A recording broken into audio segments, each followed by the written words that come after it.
Bonjour, c'est Cryptolyse et bienvenue dans notre quotidienne où on va analyser justement le BTC, donc le Bitcoin, et quelques altcoins. Aujourd'hui, ça va être certainement Ethereum en plus et on va se cantiner à ça et on verra justement demain, il y aura des petites choses en plus. Alors, sur le BTC, aujourd'hui, on a eu quelques surprises avec l'annonce de la Fed qui a été un peu moins alarmiste que prévu. Ça n'empêche que à l'heure actuelle, on a eu, si on regarde en 1 heure, une correction, c'est-à-dire que les marchés financiers ont quand même mal réagi, étant donné que même si c'était moins alarmiste, on sait que, on risque, dans les mois qui viennent, d'avoir la correction qu'on devait avoir. Donc on a eu une réaction, baissière qui s'était effectuée. Là et on va de toute façon l'analyser un petit peu plus, loin tout à l'heure, étant donné que j'en ai profité sur le Discord pour, me servir de cet exemple-là sur comment mettre en place un trade au fur et à mesure que le cours avançait et là on est toujours en position avec un short qui a été pris. Je vous montre tout ça tout à l'heure. Alors, déjà d'un point de vue macro. D'un point de vue macro, hem, voilà, la théorie que j'ai pour reprendre, c'est une vague 2, la vague 3 qui s'est terminée du coup en avril et une vague 4 qui est en cours avec un A, B, C, le B avec extension et on attend le C avec extension, donc du coup le C qui prenne cette zone-là, d'accord? On attend aussi, ici une schématique de Wyckoff qui est en BC, AR, ST, donc une redistribution, enfin une réaccumulation, pardon. Donc BC, AR, ST, le ST prend le BC, donc du coup, on est vraiment dans une réaccumulation et un saut qui peut aller chercher l'AR et de toute façon, dans tous les cas, dans cette schématique-là, c'est vrai que étant donné qu'il y a une extension ici, on attend à avoir une extension là, donc une prise de cette AR pour valider heu, cette réaccumulation et pouvoir faire des plus hauts ensuite là-dessus et donc faire une vague 5. Heu, un des membres de la communauté, Discord, d'ailleurs, très, très intéressant dans son analyse, voit plus une vague 1 ici, une vague 2, une vague 3, une vague 4, une vague 5 et que là, c'est un retracement A, B, C. Heu, pour moi, je considère pourquoi pas, clairement pourquoi pas. Hem Peut-être oui, la VAT4 comme il le dit lui-même, la VAT4 un peu courte, par rapport à ça, mais c'est une VAT4 qui est quand même en A, B, C, donc du coup on retrouve une schématique, là-dessus qui peut être tout à fait cohérent et on pourrait être dans un grand retracement A, B, C, avoir terminé la vague 5 et repartir sur une nouvelle mise en place. Le seul moyen de le savoir, là, à l'heure actuelle, c'est une fois qu'on aura terminé cette zone-là, d'accord? Une fois qu'on a défini ce retracement, on pourra se dire: OK, quelle est la schématique qui fonctionne le mieux? Quelle est la schématique sur laquelle on peut caler le plus? Mais dans tous les cas, c'est une fois qu'on aura terminé ça, on va retrouver une nouvelle cause ou potentiellement une vague 5 directement. Et c'est là où on va pouvoir se dire: «OK, bah, est-ce que j'invalide, heu, ce que je suis en train de faire? Est-ce que je remets en cause, mon analyse? Est-ce que je confirme mon analyse? Et surtout, comment je réajuste mon analyse pour pouvoir coller au cours du marché et anticiper ou en tout cas essayer d'anticiper au mieux, les mouvements du marché, voilà. Et je pense que cette réflexion, elle est essentielle et il faut savoir se remettre en cause, il faut savoir, se confronter aux idées, des autres et justement le Discord est un très bon moyen et en tout cas merci, de ce post et de cette analyse que tu nous as proposée, en tout cas que je trouve tout à fait pertinente par rapport à ça, voilà.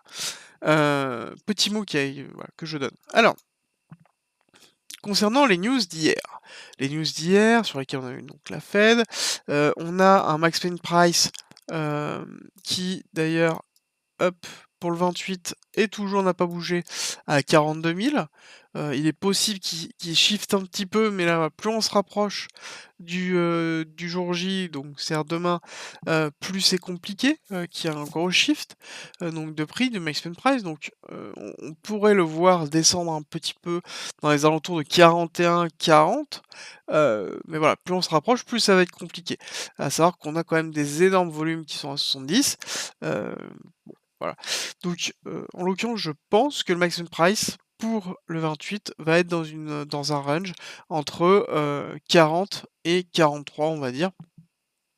En vrai, ça m'étonnerait qu'on prenne, actuellement, du volume ici, mais bon, on sait jamais. Donc ça pourrait être très intéressant de voir ce Max Price évoluer, à 40, en tout cas, ce serait bien. Si jamais il évolue pas, bon, on sait que, on aura du 42. Qu'est-ce que ça influe? Ça influe que à l'heure actuelle, hop, on est ici, on a eu une schématique ainsi, donc une première intention de tendance, d'arrêt de tendance. On a remonté et là, on a une véritable arrêt de tendance avec un SC qui s'est monté. On a un AR et globalement, on attend ici un enfoncement, donc soit un ST, soit un test, soit un enfoncement, un STB pour valider une accumulation. Une accumulation qui aurait du sens parce que on doit remonter un petit peu plus haut. On doit remonter dans les 42, dans cette zone-là, d'accord? Donc on doit remonter dans cette zone-là. Là actuellement on est en train de descendre, doucement. Est-ce que c'est la fin? Ici on a pris les liquidités qui se trouvaient là, on est dans une zone de réaction, qui est assez forte. Voilà, on est sur du 0,5, on peut potentiellement descendre jusqu'à 35 185 pour valider le 618, hem, ou tout simplement enfoncer le STB. Bon, là, en l'occurrence, il est simplement, plus probable qu'on descende encore un petit peu, aller checker cette zone-là, pour ensuite remonter, ranger dans cette partie-là, donc des 40-42, pour ensuite redescendre et valider ici, soit une schématique ou soit enfoncer, comme on attend, les éléments, d'accord? Comme on attend, si on revient, un petit peu plus, peut-être sur du 2 heures? Allez, sur du 2 heures, si je remets ici la schématique qu'on a. Je rappelle pourquoi on vise les 28 000 dans un premier temps. On va aller en journalier, ce sera plus simple. Pourquoi on vise les 28 000 dans un premier temps? C'est parce qu'ici on a une liquidité qui s'est formée, on a un équal low entre cette zone ici de janvier 2021, cette zone de juin 2021 et juillet 2021, qui a été une zone de consolidation, de création de liquidité. On a eu une accumulation qui s'est mise en place, on a eu une accumulation qui s'est mise en place là. Donc il y a énormément de liquidité qui se trouve sur cette zone-là et en dessous de cette zone-là, très très forte. Et lorsqu'on lance en fait tout simplement des... d'ailleurs, est-ce que... je sais pas. Si on fait des prolongations d'Elliott sur les différentes descentes, on voit qu'on a un 1 par exemple qui se trouve pile poil entre les 2 order blocks. D'accord? Ici on a un gros order block, ici on a un gros order block, on a 2 points of interest sur lesquels on peut avoir des réactions fortes, et on voit que, en tout cas dans l'indication du prix, on peut retrouver un BTC assez facilement à 24 000, et ensuite si on fait d'autres prolongations, on voit qu'il y a une autre zone qui est intéressante en dessous de 20 000 au niveau de cet order block là, mais dans un premier temps, c'est vrai que la zone de réaction va être, allez, on va même mettre une ellipse.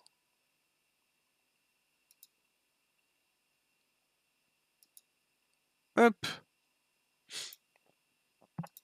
Là, ça va être une zone de réaction, c'est un objectif qu'on se fixe et qui pourrait correspondre à cette extension ici et cette extension-là, pour pouvoir valider en fait la schématique finale, d'accord? Donc là, c'est vraiment, un petit peu l'objectif qu'on a. Donc à un moment donné, pour revenir sur du lower time frame, on voit que on est en train potentiellement d'aller valider ce max price, et ensuite pour moi, on va monter et on va casser, d'accord? Et c'est une schématique qu'on retrouve ici, c'est une schématique qu'on retrouve un petit peu plus haut, enfin voilà. C'est du coup, on a, ici une descente, on a une stabilisation, hop, et on va descendre.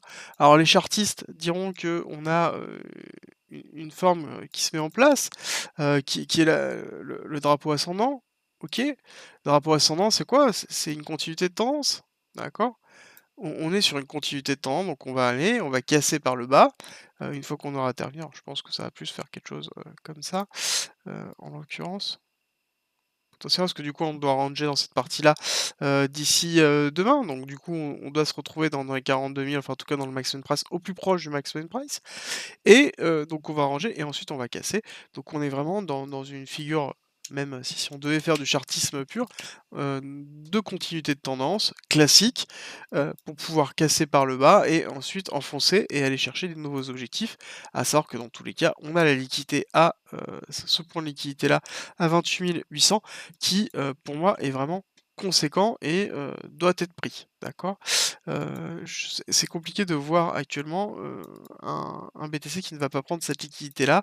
Est-ce qu'elle va la prendre maintenant ou est-ce qu'elle va retracer un petit peu, pendant ce temps-là? Est-ce qu'elle va profiter de ce 44 000, de ce 42 000 pardon, pour aller chercher ailleurs?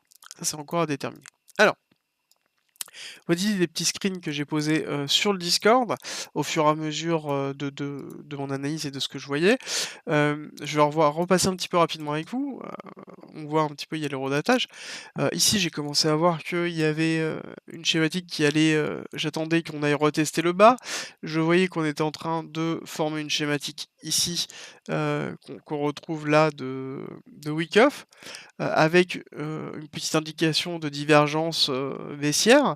Donc du coup, j'ai commencé à travailler la partie Wyckoff. J'ai, travaillé la partie liquidité et boss, qui sont faits, donc au niveau des structures, voir un petit peu où on en était et j'ai terminé un petit peu plus tard pour trouver un petit point d'entrée, sympa avec alors je sais pas si on va agrandir un petit peu plus, hop, avec notamment une corrélation de Fibonacci pour trouver qu'il y avait une zone forte de résistance ici et ce ici étant on va retourner sur le graphique. Ce graphique, tac.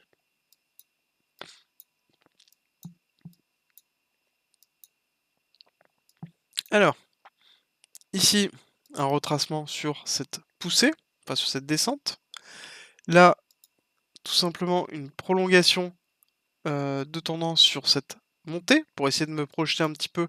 En fait, là, je croise, jusqu'où on peut retracer, c'est ce que veut dire ça et ça, c'est jusqu'où peut-on monter? Et donc du coup, quelle est la corrélation entre les 2 et à quel moment je peux me retrouver bloqué et mettre en place une corrélation, une gestion de liquidité pour voir quelle va être la zone de réaction. Moi, j'ai trouvé que là, on avait vraiment une grosse concordance entre le 618, le 0,5 et les liquidités en top là-dessus. D'accord? Donc je me suis dit, ok, on va essayer de se positionner là-dessus. Et en l'occurrence, je suis rentré avec une confirmation en lower time frame. Et donc là, je suis toujours en position et je vais accompagner, je pense, je vais prendre, je pense, une partie, de mes profits là et je vais accompagner le prix, doucement si jamais il va aller checker, le ST, là où enfoncer le STB. Donc pour moi là, j'accompagne et on verra bien, ce qui se passe par la suite, heu, là-dessus. Voilà, tout simplement. Donc voilà un exemple, par exemple, de trade, parce qu'on me l'a demandé souvent dans le Discord ou en commentaire et je trouvais intéressant de donner des infos, sans forcément donner de signal. C'est pas le but du Discord, mais en tout cas, j'ai donné des graphiques pour montrer justement la réflexion que j'avais, autour de ça. Comment monter un trade, comment analyser un graphique pour comprendre la schématique. On a une schématique globale, on détermine qu'on a une autre schématique qui est en train de se former, comment les 2 vont être corrélés et ensuite qu'est-ce qu'on en tire comme conclusion? Quelle est la probabilité que ça se réalise? Et c'est là où on va déterminer: «OK, est-ce que je rentre ou pas en position?» et on détermine: «Est-ce que j'ai un point d'entrée en position, qui est intéressant ou pas?» voilà. Voilà un petit peu l'idée, on va s'arrêter sur le BTC là-dessus, en tout cas sur l'analyse, graphique du BTC. On va aller voir la dominance du BTC. Pourquoi je vous montre la dominance du BTC? C'est parce que, on a, ici un élément important, on a une fuite, donc on est, quand même dans un marché, heu, qui est en train de saigner, on va le dire, heu et heu et on le voit, dans tous les cas, que ce soit sur les altcoins ou sur le BTC et ce qui est intéressant de voir, c'est que le BTC reprend du poil de la bête, en tout cas en dominance, donc globalement la dominance c'est quoi? C'est le pourcentage, du market cap du BTC sur la totalité du market cap des cryptos, d'accord? Et on voit que le BTC prend du poil de la bête et justement absorbe tous les altcoins, en tout cas une partie des capitaux. Ça veut dire quoi? Ça veut dire que les gens ont confiance au BTC et moins confiance dans les altcoins à l'heure actuelle. Ça veut aussi dire que, les altcoins souffrent beaucoup plus que le BTC par rapport à, la crise qu'on est en train de voir au niveau, des cryptos. Enfin, cette correction qui est en train d'être faite des cryptos, qui est une correction qui est violente, mais qui reste une correction. On n'est pas en bear market, loin de ça, loin de là encore. Mais on voit qu'en l'occurrence, le BTC se porte au mieux et c'est quelque chose qu'on retrouve aussi sur l'ETH. C'est-à-dire là, je suis sur ETH BTC, donc ça veut dire que je mets en corrélation, l'évolution de l'Ethereum versus la l'évolution du Bitcoin. Le Bitcoin étant, le vecteur, on voit que bah, quelque chose où l'Ethereum performait mieux que le BTC, on voit que là c'est l'inverse. Le BTC reprend le dessus même sur l'Ethereum et c'est un signe marquant et c'est un signe que d'ailleurs si on regarde un petit peu l'Ethereum, on va voir un petit peu ce qu'il en est. On va nettoyer d'ailleurs le graphique. Heu, hop, on voit que, en l'occurrence, on a bien enfoncé, on a méché très bas. On a méché très, très bas, on a méché à 2100, chose qui, est quand même très conséquent. On est allé combler les 2 order blocks qui se trouvaient ici. On a eu la réaction qui s'est faite là et globalement, on attend un Ethereum à l'heure actuelle à 1700. Si on regarde le pourcentage de baisse pour pouvoir descendre à 1700 et qu'on le compare au BTC pour descendre, aux 28 000 qui est un peu l'équivalent de cette zone-là, c'est une, voilà, c'est globalement une descente qui va être, assez violente, qu'il va falloir attendre, là-dessus. Pour moi, l'Ethereum, oui, a pas continué. J'ai plus confiance en l'Ethereum d'ordre général, parce que pour moi, je pense que on va, très enfin vraiment performer énormément sur l'Ethereum, à terme, mais là, en l'occurrence, on voit que les gens, en tout cas le BTC résiste mieux que le reste, à cette chute, alors que la première partie de chute, était inverse, hein, d'accord? La première partie de chute était inverse et on voyait justement l'Ethereum qui résistait bien sur cette partie-là et là, on voit l'Ethereum qui est en train de céder au fur et à mesure sur cette chute qui est en train d'être effectuée. Donc j'ai tracé un prolongement de Fibonacci sur cette première descente et un retracement ici. On voit qu'on est en train de travailler le 2,618. C'est ça que j'aime bien avec Fibonacci, c'est quand même quand c'est bien utilisé, bien tracé, on voit que et bien compris, on voit que c'est quand même très, très fort et que c'est grandement utilisé, au niveau de la finance étant donné que, on voit bien qu'à chaque fois on a des zones fortes de retracement et on voit que le prochain objectif, il a mis 300. 1300, OK, bah, on a pris cette liquidité-là, on a pris la liquidité basse. On a pris cette liquidité qui se trouve ici, hop et globalement, c'est logique qu'on aille mécher en dessous par rapport à ça. Donc là, on pourrait très bien se trouver un Ethereum là, dans les jours qui viennent, en fonction, de ce qui se passe au niveau du BTC. On voit que l'Ethereum n'arrive pas à performer même quand le BTC range. C'est-à-dire que le BTC, durant cette partie-là, là, ces 3 jours, a quand même rangé. On voit que des altcoins arrivent à performer durant ces moments-là, à prendre 20-30 en 2-3 jours et donc combler une partie de la baisse qu'ils ont eue ou qu'ils vont avoir. L'Ethereum, c'est pas le cas. Donc l'Ethereum est quand même dans une zone d'incertitude qui, bon, on va pas se le cacher, est quand même liée directement au lancement d'Ethereum 2. Est-ce que ça va bien se passer? Comment ça va se passer? Quelles vont être les modifications qui vont être effectuées? Il y a une grosse partie fondamentale qui arrive en juin.